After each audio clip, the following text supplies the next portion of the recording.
book had never been a bestseller. Given the setting, I was surprised to find that somebody had been passing time reading. The paperback was entitled The Age of Murder and Storm. The blurb on the back mentioned Norse mythos and Ragnarok, the end of a Viking world with a terrible winter that covered the earth in ice, when vile crimes were rampant and all humanity lost. I could see how somebody impressionable might get it into their head that we were at the end of time. I was also beginning to see what the nightclub and its owner were all about.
Books on the occult had been piled on the table. The room was stacked with light reading, such as Necronomicon, Witchcraft, and Paradise Lost.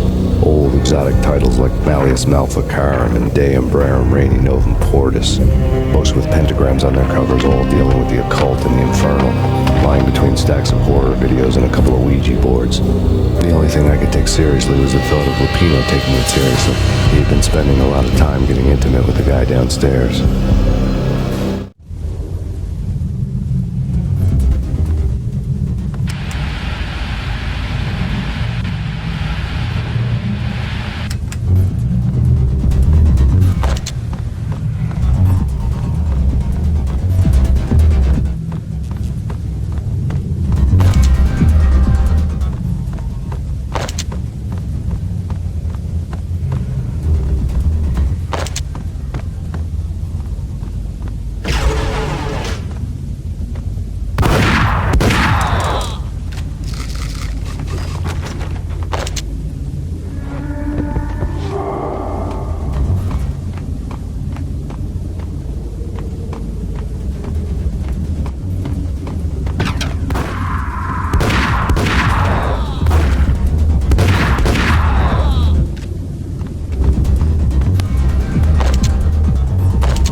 Somebody's gotta go in there. It's too freaky.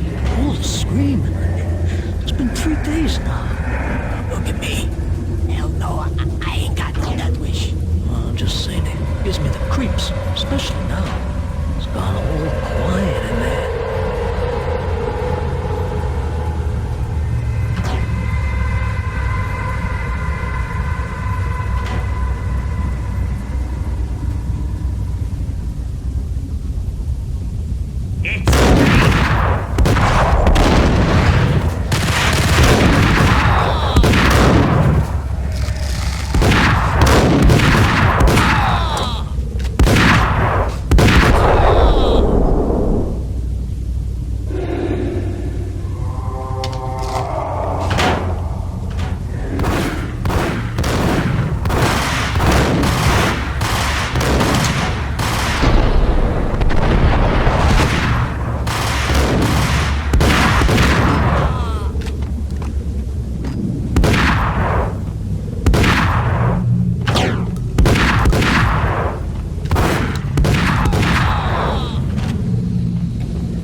karaoke never was my scene.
The backstage area led to Lupino's inner sanctum. The hot air inside was like an invisible wall, thick with incense and something else, a sickly sweet smell that made you gag. This was the rotten core of the Big Apple. Lupino lurked somewhere ahead, like a spider at the center of his web, waiting. The vapors in the air started to make my head swim. Torn pieces of a letter lay scattered on the sofa.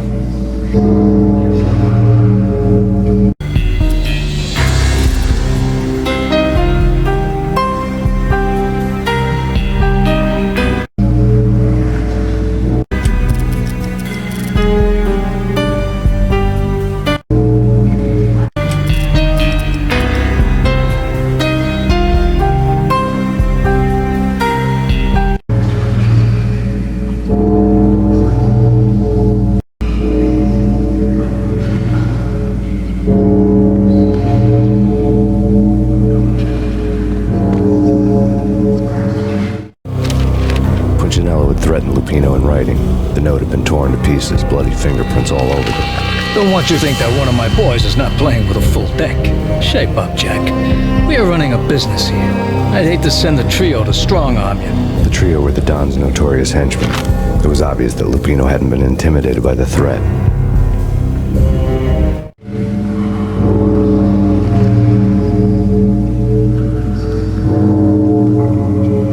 Lupino's notes covered the table. Jack Lupino was crazy, all right. The table was scattered with notes of demented arcane nonsense written in rusty blood, a mishmash list of demons, devils, and dark gods evoked. Beelzebub, Asmodeus, Baphomet, Lucifer, Loki, Cthulhu, Lilith, Hela, blood given to you all. He was after that old Faustian deal, your soul for power and fortune. Just sign on a dotted line with your blood.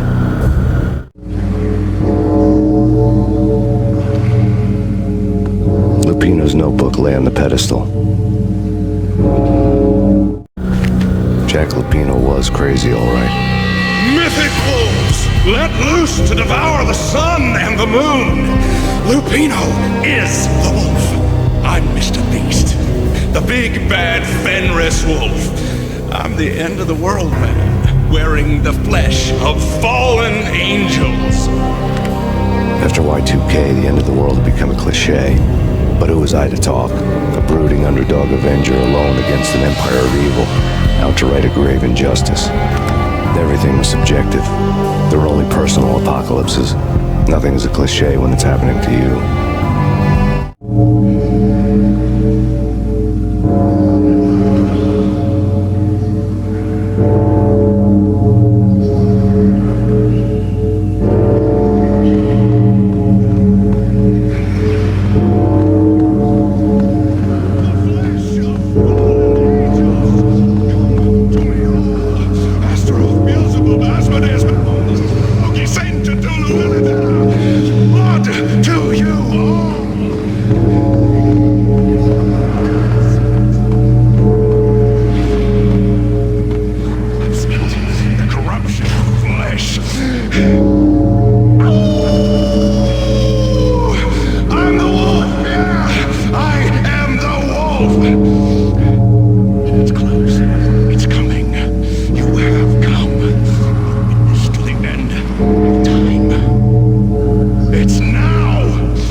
This one was the Empire State Building of catches.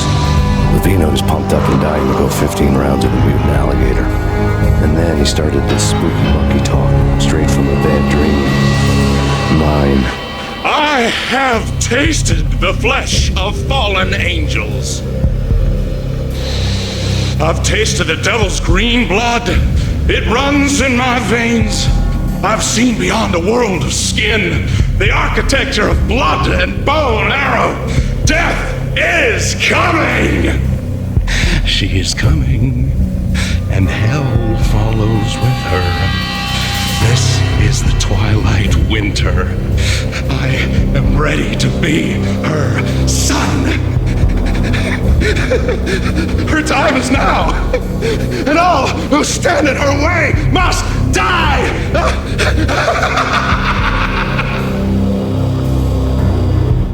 Die! You'll die! You'll die! Now! All die! Oh!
Sure he'd stay that way.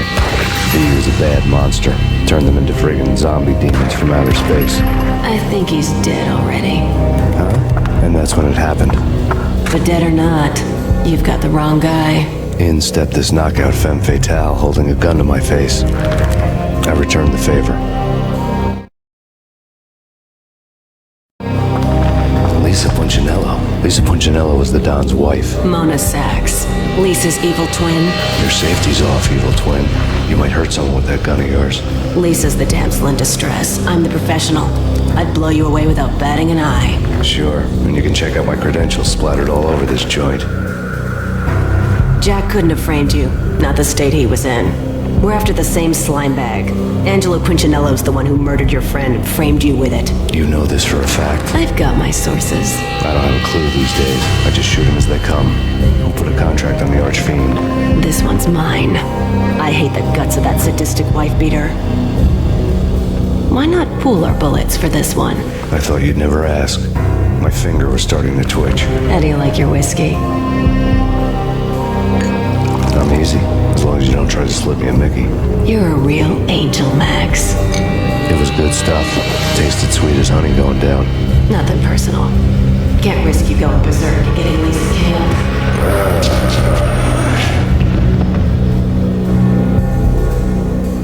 The nightmare was always the same. Violent shapes moving in darkness, old and ugly. The killer's mad laughter was a riddle filled with wicked innuendo.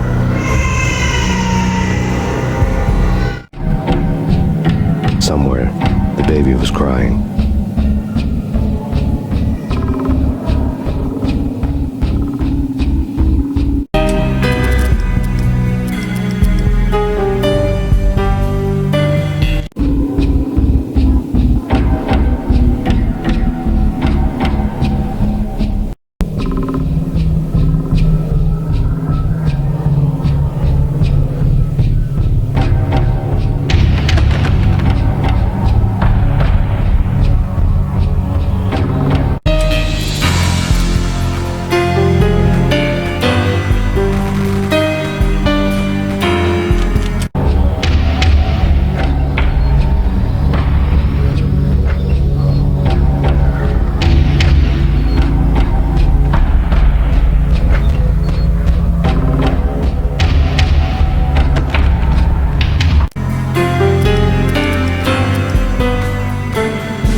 Snoring next to Lupino's corpse. A comedian, huh?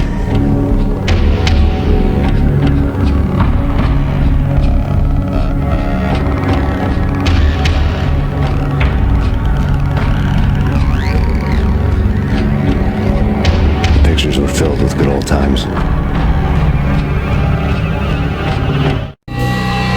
Alex and I had a few moments of glory between us.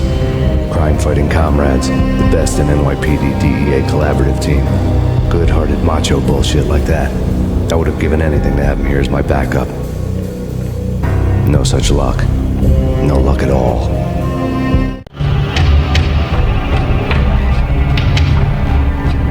Michelle looked at me from the photo. The Payne family. Happiness captured in the Polaroid moment. I had thought it would last forever, till death do us part. I didn't want to think about it. As long as I didn't, it could never happen. But I had broken my own rule. The thought had already slipped in. Fear was rusty needles my chest.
Baseball bat boys were my favorite.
Please, God, no.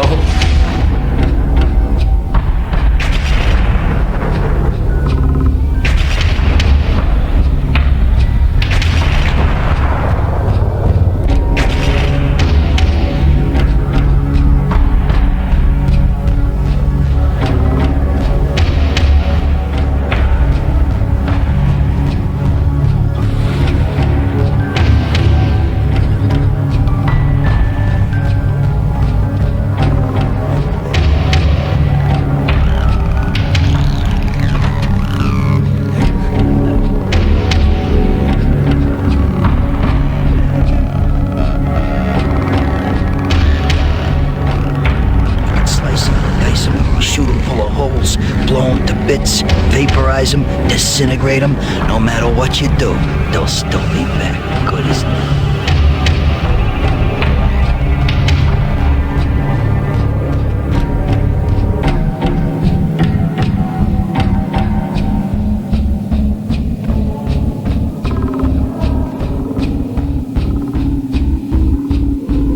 Michelle's diary lay on the table. Michelle was working part-time in the district attorney's office. Her diary was open on today's entry, her handwriting all pretty curves. An army dossier found its way to my desk yesterday. Valhalla? Isn't that a Norse myth? Something about Vikings? I tried to tell Max about it, but he was busy, that cute frown on his brow.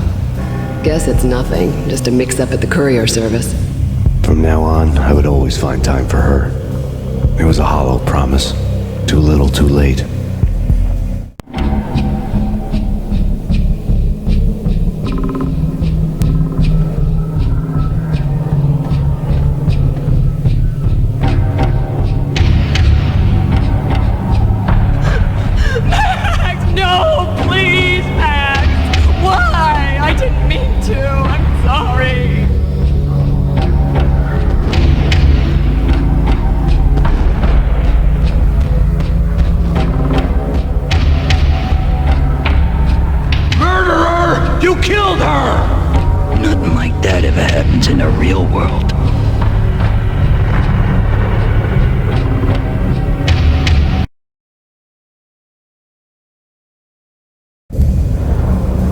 I woke up in a bad dream. My head felt 2 sizes too small for my brain. Max Payne. I envy your name. And the killer was smiling. Pleased to meet you. I'm Frankie the Bat Niagara. Niagara, as in you cry a lot? He had a baseball bat and I was tied to a chair. Pissing him off was the smart thing to do.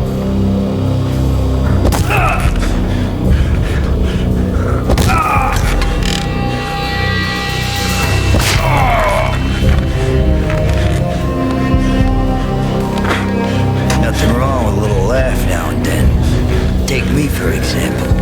I love to watch cartoons. Cartoon violence is a fascinating thing. Let's take a break. I need to take a leak and maybe grab a cold one at the bar. Don't worry. I'll be back to finish this off. And then, it's checkout time. You play, you pay, you bastard. He swaggered out, and the door clanged shut behind him, locks clicking into place. Everyone makes mistakes. Mine hadn't been to crack jokes about the goon with the bat. He'd have cracked my skull regardless. It hadn't even been to trust a girl with a gun. I had blindly gone after the first bad guy on my hit list when I should have been aiming further up the ladder, at the head of the Punchinello family. I couldn't bring myself to be pissed at Mona. Guess I had a soft spot for her pretty face.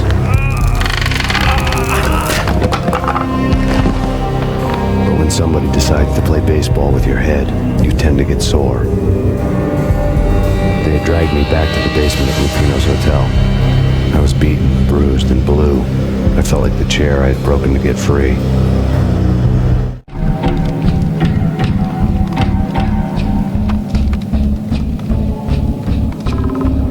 All I had was Niagara's bat, sticky with my own blood.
be no match for Frankie's men. I'd have to play hide and seek with them.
Another newspaper caption for a murder scene.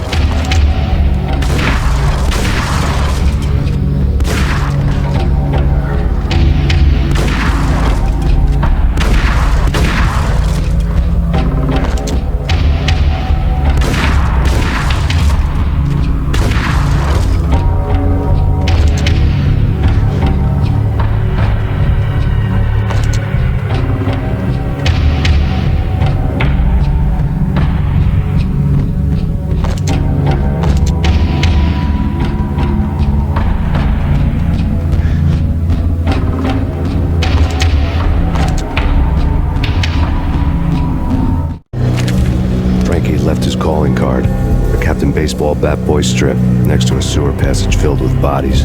You'd better not mess with Captain Baseball Bat Boy. Even my arch enemy, Bicycle Helmet Girl, swoons at the sight of me. Aha! There were enough corpses to put a mass murderer to shame.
Things were fast going from bad to worse.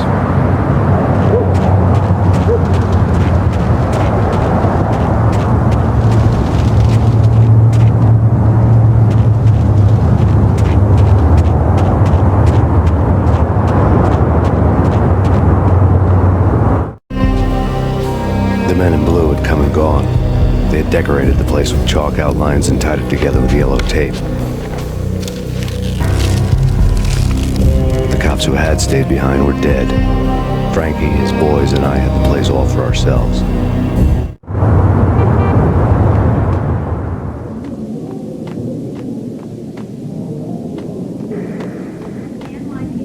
Just forget about it. Just forget about it. Hey, just forget about it.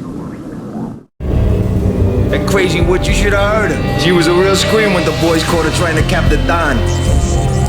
Oh, that's friggin' bad. To the trio? That's even worse than what Frankie's doing to that poor bastard downstairs. She's gonna take a long time to die. The mobster muscle on the phone was talking about Mona. Punchinello's trio were nothing but bad news. It's Payne!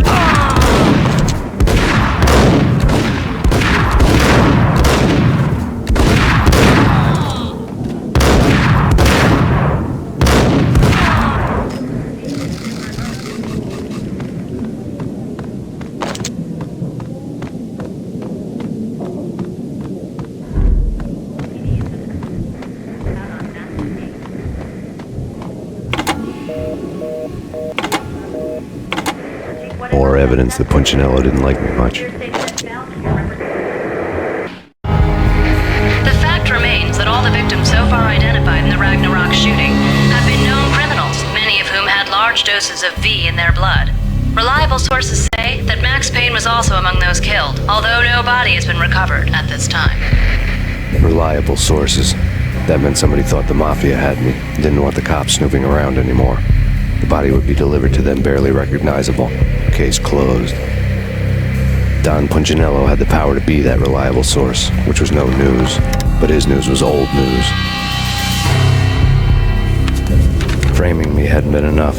Don Punchinello had put a hit on me. He wanted me dead, and it had been important enough for him to give written instructions to Frankie about it. Max Payne should die like a dog for the trouble he's caused. Frankie, I know I can trust you to give this matter the dedication it needs.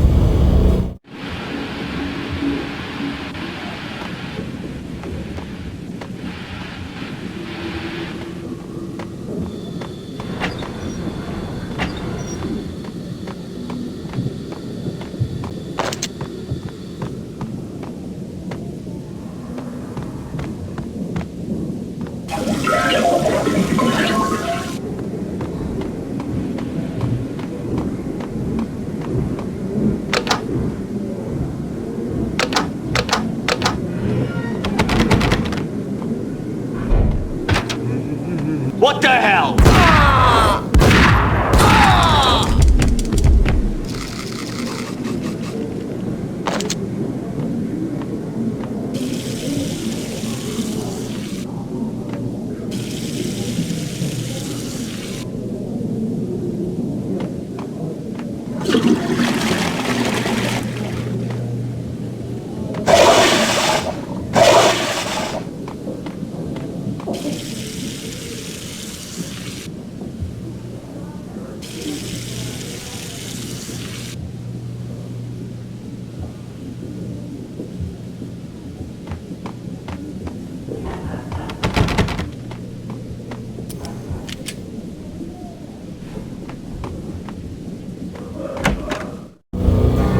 The hotel bar was fast developing quite a history.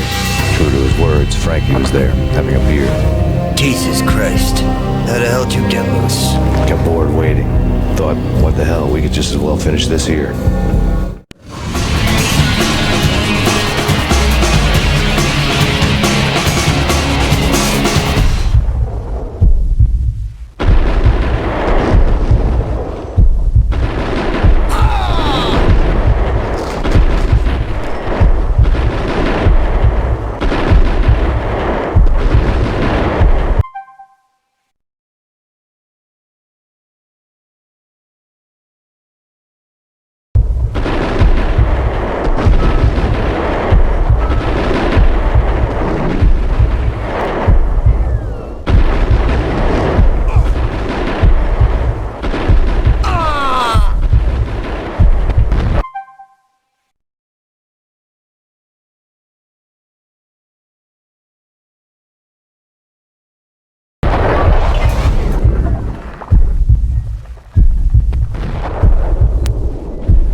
think you've been a lovely iron. Had enough? I don't play with girls anyway. Unfair! I spotted the tail as soon as I left the hotel. A big black Mercedes. I'd seen the car before. That time it had heralded impressive explosions. Vladimir was back. Bang. You're dead, Max Payne. I might have laughed if I remembered how. What's this supposed to be? Cops and robbers? Look, you want something with me? Get in line. Peace, man. Relax. You know you are a real news item. Armed and dangerous. I am going to make you an offer you can't refuse. I've always wanted to say that. It's a bum rap. I've been framed. That's a moot point. Whatever you did or did not do, I'm sure you had good reason for doing it. Want to hear me out? I'm listening.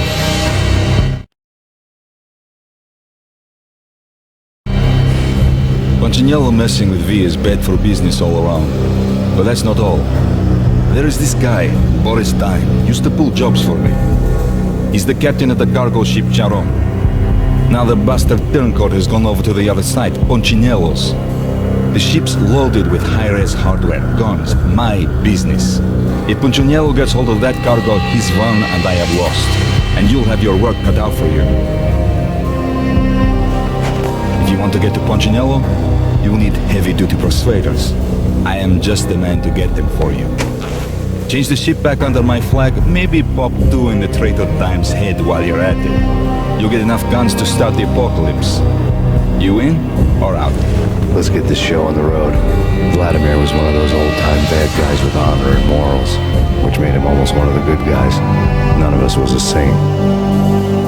The Brooklyn riverfront was a maze of rusty containers, sharp-boned cranes looming up from the snowstorm.